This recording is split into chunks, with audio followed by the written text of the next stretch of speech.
7월 12일 수요일 황장수의 뉴스 브리핑 시작하겠습니다. 제가 뉴스 브리핑 할 때 인상 쓰면서 한다 이렇게 말씀하는 분도 많은데요. 그럼 웃으면서 할까요? 그래서 좀 부드럽게 하도록 노력하겠습니다. 그리고요, 원전, 특히 UAE 원전 수주, 4대강, 그리고 경제 양극화가 심해서 대기업 위주의 경제 방향을 좀 전환할 필요가 있다. 이런 어떤 부분에 대해서 저하고 이 토론을 뉴스 브리핑에서 하시고 싶은 분, 일정한 수준은 돼야 되겠죠. 대학 교수나 대기업 국책연구소 연구원이나 무슨 정경련이나 또 원전과 관련해서 깊숙하게 관계했다는 분 글 자꾸 올리는데요. 그런 분 내지 4대강에 관여한 건설회사 간부거나 4대강을 위반한 사람이거나 이런 분들 저하고 황장수 뉴스 브리핑에 나와서 해당 주제로 토론을 하기를 원하신다면 언제든 수용하겠습니다. 일정한 조건에 대한 입증을 해야 되고요. 저 아무하고나 토론할 수는 없는 거 아닙니까? 그리고 자신의 신분을 정확하게 밝혀야 됩니다. 언제든지 토론해 주겠습니다. 그러니까 뒤에서 익명에 숨어서 무책임한 글들 날리지 말길 바랍니다. 문재인 대통령이 우리에게 가장 절박한 한반도 문제, 우리가 해결할 힘이 없는 것이 뼈가 아프다 하고 어제 국무회의에서 이야기를 했다고 합니다. 어찌 그 당연한 진리를 이제야 아셨는지 모르겠는데요. 그래도 늦다고 할 때가 빠른 것인데 이런 어떤 깨달음이 정말로 올바른 이런 이 북핵 문제를 해결하는데, 한반도 문제를 해결하는데 도움이 되는 쪽으로 가야 될 건데, 이렇게 깨닫고도 해법은 다르게 내린다면 이 깨달음이 그야말로 무의미한 게 되지 않겠나 이런 생각을 합니다. 문 대통령은 우리가 뼈저리게 느껴야 할 것은 우리에게 가장 절박한 한반도 문제인데, 즉 한반도에 벌어지고 있는 북한과의 대치, 핵과 미사일 위기 이런 걸 이야기하겠죠. 현실적으로 우리에게 이를 해결할 수 있는 힘이 없다. 합의를 이끌어낼 힘도 없다는 사실이라는 겁니다. 문 대통령은 대선 때 우리가 문제의 당사자이고 해결을 주도해야 된다. 미국과 중국 등 이웃나라에게 맡겨둘 수 없다. 이렇게 말을 했습니다. 물론 문 대통령이 근무를 했던 과거 노무현 정권에서도 동북아 균형자론이라고 해가지고 우리가 미국하고 중국 사이에 어느 쪽에도 치우치지 않고 마치 중심을 잡아주는 중심추 역할을 할 수 있을 것처럼 이야기를 했습니다. 그래서 서해안 개발이니 인천 경제자유구역이니 경제적인 데서부터 시작해서 정치적으로도 전시작전권 이안 같은 많은 일들을 벌였는데요. 그 결과 제대로 된 것은 하나도 없습니다. 자, 문 대통령이 미국 갔다 와서 G20 갈 때만 하더라도, 베를린 선언을 다듬을 때만 하더라도 상당히 이제 한국이 남북 문제를 주도할 운전석에 앉게 되었고, 미국 측으로부터 이런 주도와 또 이 문 대통령 개인의 남북 문제에 대한 열망을 지지한다라는 말을 받았다. 그래서 이 운전석 티켓을 바탕으로 독일에 가서 베를린 선언을 함으로써 G20가 전부 박수를 치면서 환영하면서 G20의 핵심 의제도 남북에 대한 문제에 대한 북핵과 미사일에 대한 한마디로 한국의 주도를 인정한다라는 부분이 의제로 채택되기를 바랬을지 모릅니다. 그런 생각을 했을 거라고 봅니다. 그런데 문 대통령이 이제 우리도 우리의 국익을 최우선으로 하면서 외교를 다변화하고 외교 역량을 키워나가야 되겠다 이렇게 느꼈다. 그러면서 이 한미 정상회담과 G20 다녀온 소회를 국무회의에서 이렇게 말을 했습니다. 자, 그러면서 북한의 핵과 미사일에 대한 우리의 입장을 모든 나라로부터 지지를 받았고 13개 국가의 정상과 미팅을 했고 그들이 문 대통령이 이렇게 설명을 하면 지지한다고 하지 그걸 지지 안 한다고 하겠습니까? 지지 안 한다고 하는 사람은 좀 이상한 사람이죠. 우리가 북한을 한편으로는 제재도 해야 되지만은 한편으로 협상으로 이끌어내기 위한 대화를 통해서 평화적으로 북한의 핵과 미사일 ICBM을 해결하는데 주도를 좀 하겠다 하면 그 문 대통령을 만난 외국의 총리나 대통령이 뭐라고 하겠습니까? 니 하지마. 까들 될 놈도 아니야. 그렇게 생각하겠습니까? 속으로 이렇게 생각하지 않겠습니까? 그래 한번 해보시오. 근데 잘 안 될 거요. 될 것 같으면 와 해결이 안 되고 지금까지 왔겠어. 그러고는 겉으로는 아 그래요. 아주 좋은 이야기네요. 지지합니다. 한번 잘 해보길 바랍니다. 이렇게 하겠죠. 자, 북핵 문제가 G20의 의제가 아님에도 우리의 의제를 국제적인 공감대를 끌어내는데 성과를 거뒀다. 이렇게 말을 합니다. 원래 G20가 언제 생겼는지 한번 생각해 보십시오. 2008년에 세계 금융위기가 미국발 서브프라임으로부터 시작되어서 전 세계의 경제가 붕괴되는가 하는 우려가 생겼습니다. 아마 전 지구적 차원의 경제적인 위기가 그렇게 심했던 적은 역사상 그때가 처음일 겁니다. 그래서 옛날에 경제공황의 수준을과는 차원이 다른 엄청난 형태의 금융재정위기가 각 나라들을 덮쳤고요. 이걸 갖다가 탈피하기 위해서 각 나라들은 양적 완화, 즉 은행에서 돈을 찍어내어서 이 채권을 사면서 돈을 시중으로 푸는 것, 또 더 나아가서 이 환율의 등에 대한 조작을 금지하는 어떤 부분, 그래서 이 당시 무역 등을 갖다가 국제적으로 더욱더 활성화시키는 부분, 이런 어떤 부분에 대해서 각 나라들이 일정하게 공조할 필요가 있는데 지금 상위 7개국, 선진 7개국 회의 G7이 있지만은 그것만으로는 커버가 좀 불가능하다 해서 고민 끝에 상위 대륙별로 한 몇 나라씩 상위 20개국을 이렇게 G20라고 해서 모여서 경제적인 문제를 주로 의논하자. 이렇게 해서 이 회의가 생겼죠. 그래서 이번에도 이 회의가 열린 독일의 함부르크에는 이 G20가 이 세계화와 이 기성 자본주의를 갖다가 이렇게 위한 그런 어떤 체제를 강화하기 위한 시스템이다 해서 유럽의 좌파들이 반세계화, 반자본주의를 내걸고 격렬한 시위를 벌이기도 했습니다. 자, 어쨌거나 이 G20에서 이런 이 북핵이라는 이 외교 문제, 정치적 문제가 논의되기는 쉽지 않았을 거고요. 문 대통령은 자신의 베를린 구상에 대해서 당장은 멀어 보이지만은 우리가 남북관계를 위해 노력해 갈 방향이다. 북한의 호응을 기대한다. 이렇게 말을 했고 이런 성과에도 북핵 해결의 길이 아직 열리지 않았다라는 사실과 당장 북한의 ICBM 도발에 대한 국제사회의 합의가 쉽지 않았다는 사실을 우리는 엄중하게 받아들여야 된다면서 뼈저린 현실을 말했습니다.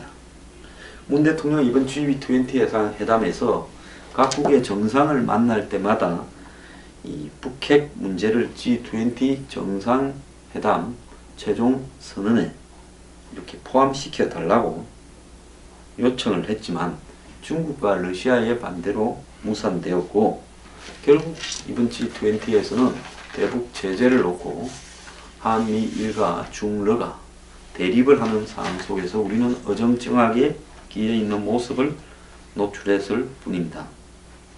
자, 문 대통령이 이 북핵 문제와 북한의 ICBM 문제가 우리에게는 가장 절박한 해결해야 될 과제인데도 해결할 힘이 없다고 말한 것은 전 국민이 다 아는 사실이고 제가 이 뉴스 브리핑에서 수도 없는 이야기를 한 바 있습니다. 중국은 북한의 헬명이고 북한을 포기하지 않는다. 러시아도 북한 편을 들 것이다.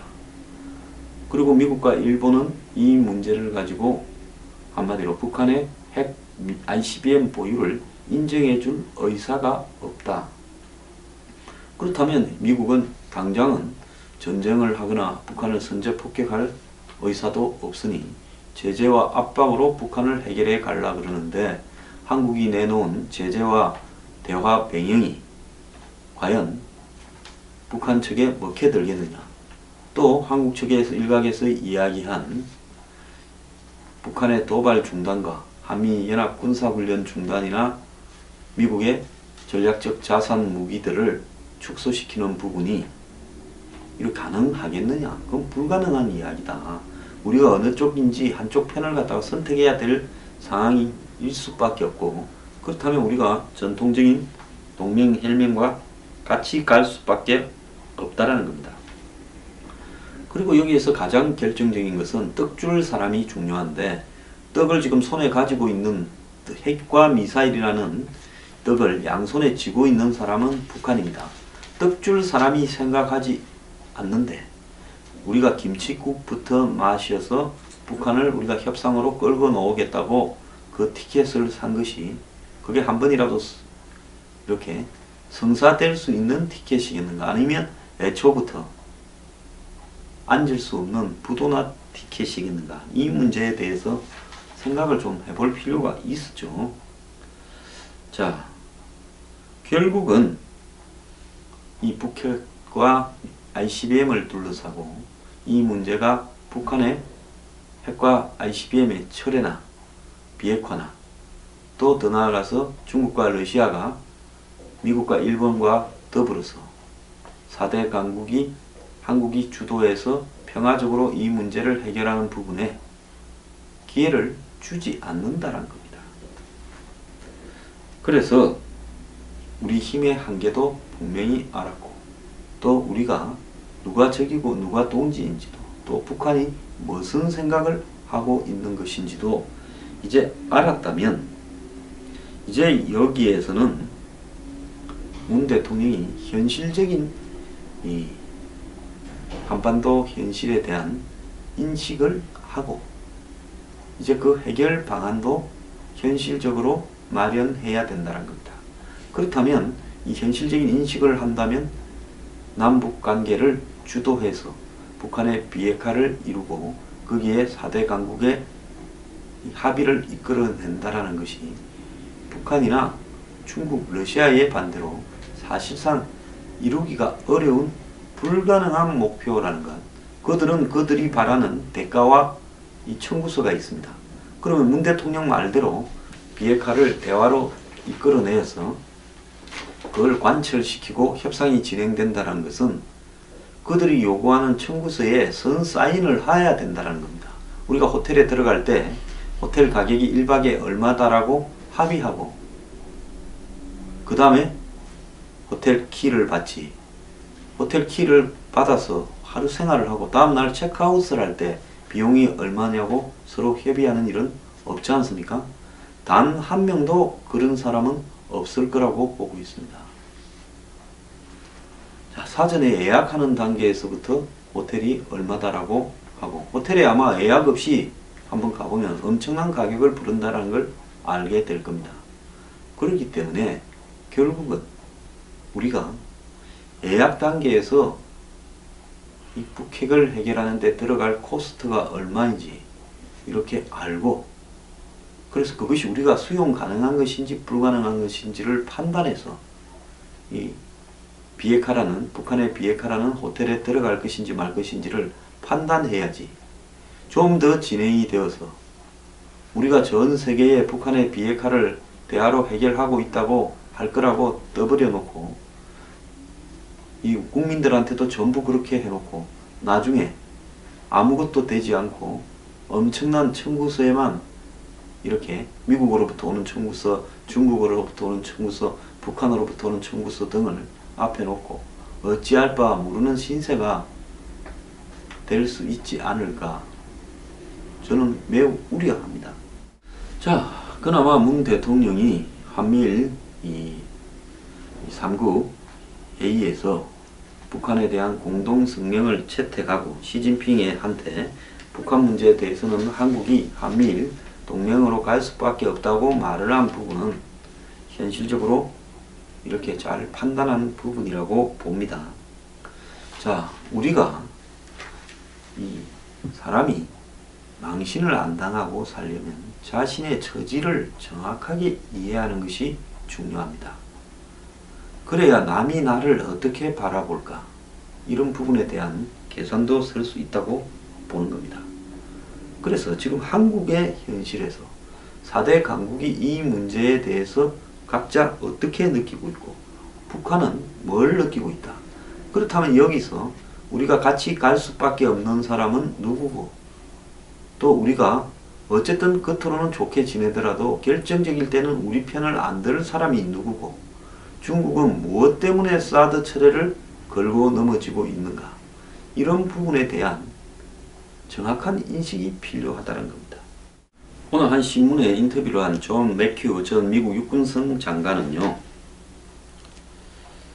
자, 중국과 러시아가 대북 제재에 덜 협조적일수록 미국의 군사 개입 가능성이 높아지고 있다라는 이야기를 했고, 이런 군사 개입은 최후의 수단이지만은 북한이 계속 이런 식으로 몇 년 더 가게 된다면 그런 순간이 올 수도 있다라고 말을 했습니다. 그러면서 이번에 이 북한의 ICBM은 이전에 보지 못한 신형이고 매우 심각한 전개를 신속하게 하고 있다라고 이야기를 하고 있습니다. 북한이 스스로 ICBM이라고 주장하는 이 부분을 굳이 이 중국과 러시아는 중거리 탄도미사일로 평가절하하고 중국과 손잡고, 이 미국 등이 중국과 손잡고 대북 제재를 더 높이려는 것을 막고 있는 겁니다. 그래서 중국과 러시아가 이 문제에 대해서 비협조적일수록 미국의 군사 개입 가능성은 더욱더 높아진다는 거고, 미국으로서는 다른 수단을 다 동원했는데도 북핵과 ICBM에 대한 효과가 없고, 북한이 완전한 수준의 ICBM을 개발해서 소행하던 핵탄두를 미국으로 이렇게 쏠 수 있다라는 분석이 나왔을 때는 미국이 군사 개입을 할 수 있다라는 겁니다. 자, 결국 중국은 국가 안보를 우려해서 사드를 한국에 시비 거는 것이 아니라 한국의 정책에 시비를 걸고 싶어서, 영향력을 걸고 싶어서 한국을 자기 쪽에 속하게 만들기 위해서 이렇게 하는 거고, 한국이 이런 중국에 굴복한다면 앞으로 한국의 미래는 없다, 사사건건 중국의 내정 간섭에 시달릴 것이다 라고 말했습니다. 문 대통령이 이런 뼈저린 현실인식, 한국이 뭘 할 수 있는 게 없다라는 인식을 정말 진정으로 했다면요, 방향을 바꾸면 되는 겁니다. 지금 남북관계 주도 운전석이니 뭐니 이야기를 하지 말고요, 동맹과 적의 관계를 기본적으로는 정확하게 판단을 해서 동맹들과 손잡고 북한을 압박을 하고요, 괜히 되지도 않을 헛된 대화, 나중에 북한에 의해서 최종적으로 한국이 거절을 당했을 때 그때 대통령이 국민 앞에 과연 어떻게 얼굴을 들 수 있겠는가도 생각을 좀 하길 바랍니다. 이쯤에서요, 그 남북관계 주도 운전석이니 베를린 선언이 하는 이야기들을 접고 그야말로 북한의 해결하는데 이 동맹들과 더불어서 같이 압박을 해야 됩니다. 자, 그래서 핵이 어떤 형태로든 실마리가 이렇게 풀리지 않겠습니까? 언젠가는요. 그 실마리는 북한의 핵 앞에 모두가 굴복해서 북한이 원하는 대로 합의를 해주고 북한의 핵 보유를 인정해주고 뒷돈을 주고 이렇게 하는 거든, 아니면 북한의 핵과 미사일에 대해서 군사적인 제재를 가하든 경제적인 제재를 통해서 북한이 손을 들든, 안 그러면 견디다 못해서 북한 체제가 무너지든, 안 그러면 북한의 김정은 일가만 드러내서 정권 교체를 하든, 이런 어떤 부분에서 언젠간 끝이 있겠죠. 그 끝을 갈 때까지는 현재와 같은 이런 무슨 대화와 제재의 병행이라든지 더 나아가서 북한이 대화로 오는 것이 가능하다라는 정말 그런 나이브한 생각을 버려야 될 거라고 봅니다. 만약 그러지 않고 이 문제에 지금과 같은 이런 빼저린 현실 인식에도 불구하고 계속 대화 무슨 개성공단 금강산 어쩌고 이렇게 가다가는요, 나중에 이 정권 자체가 치명적인 데미지를 받을 수 있습니다.